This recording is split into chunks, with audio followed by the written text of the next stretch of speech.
I still remember the rain that night. It wasn't just rain, it was like the sky itself was crying for me.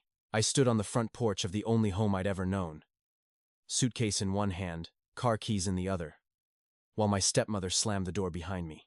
"You're 18 now, Lily." She spat through the crack. "Your father's gone. The house, the money, everything belongs to me and my daughters. Get out." That was 6 months ago. I was 21. But that night I felt like a child again. Small, unwanted, disposable. My real mother had died when I was 3. Dad remarried when I was 12. And for 9 years I tried so hard to be the perfect stepdaughter. I cooked, I cleaned, I stayed quiet. None of it mattered the day the will was read. Or at least, the will they showed me. The first month in the car was the worst. I parked behind an old supermarket, windows fogged up, seat reclined as far as it would go. Every night the cold seeped through the metal and into my bones. I'd wake up shivering, breath visible, wondering if today would be the day someone smashed the window or the police told me to move. I lived on one meal a day, whatever cheap bread and peanut butter I could afford from my part-time diner tips. Showers happened at the gym I could barely pay for. My hair smelled like wet dog and my clothes never fully dried. People say rock bottom teaches you who you are. All it taught me was how loud silence can get when you're completely alone.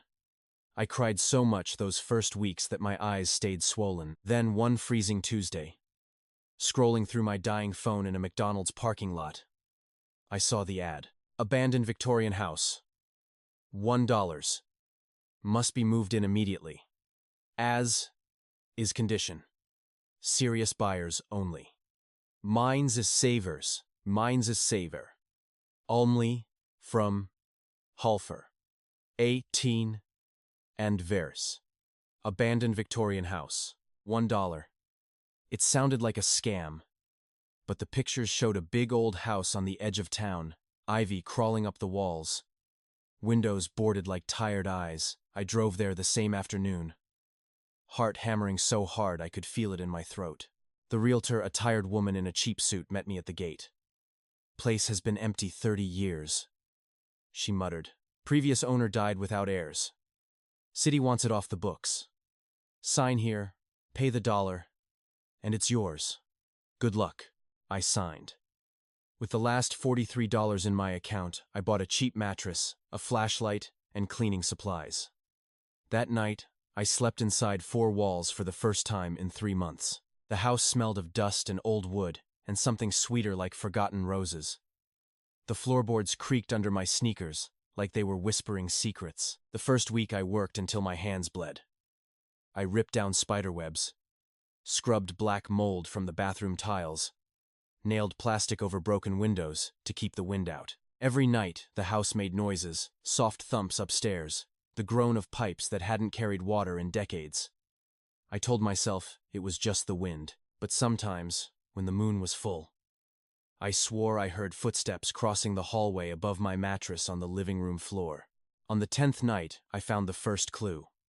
While prying up a loose floorboard in the kitchen to fix a squeak, my fingers brushed something cold and metal. A small rusted box. Inside were yellowed letters tied with a faded pink ribbon. The handwriting on the top envelope was my father's. My real father's, the one who died 6 months ago. My hands shook as I opened it. "My dearest Lily, if you're reading this, it means I'm gone and the truth has been buried too long. Your mother wasn't who I told you she was. She was Eleanor Harrington, the last of the Harrington fortune. I was only her gardener.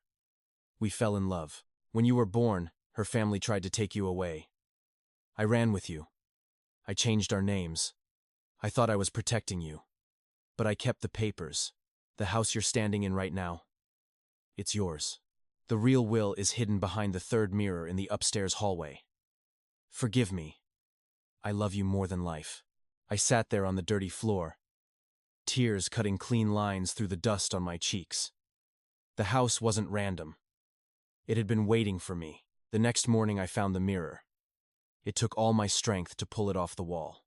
Behind it was a narrow space, and inside a leather folder thick with documents. Birth certificate, my real one, trust papers, stock certificates. A deed showing the house and everything inside had always belonged to Eleanor Harrington's only child. me. But the biggest shock came when I opened the last envelope.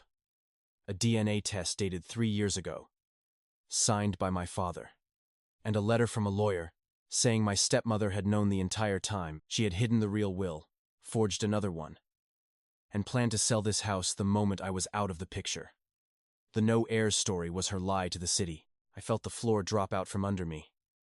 All those years of trying to earn her love, she had been stealing my life. That same afternoon, I drove to the bank with the papers.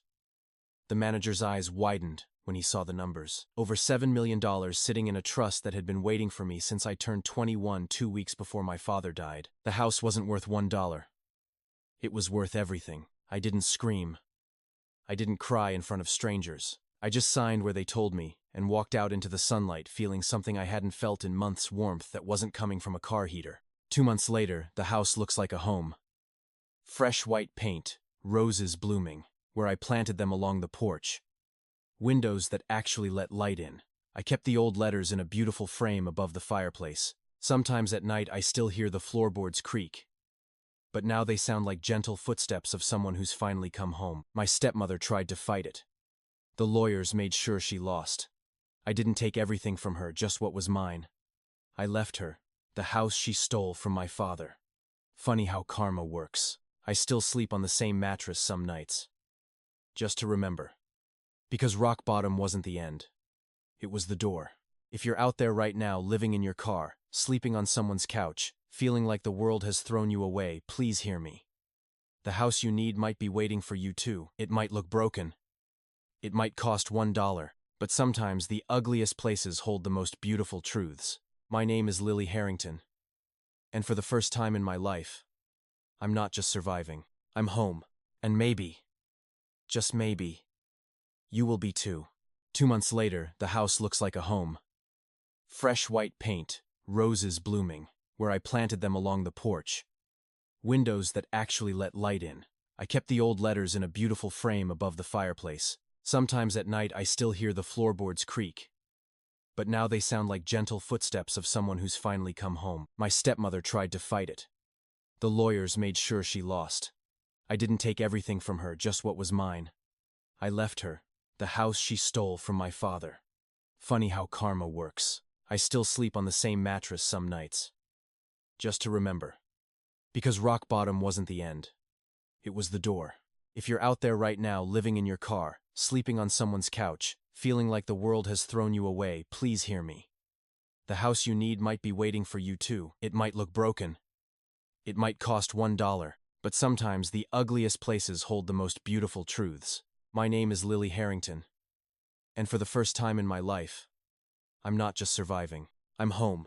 And maybe, just maybe, you will be too.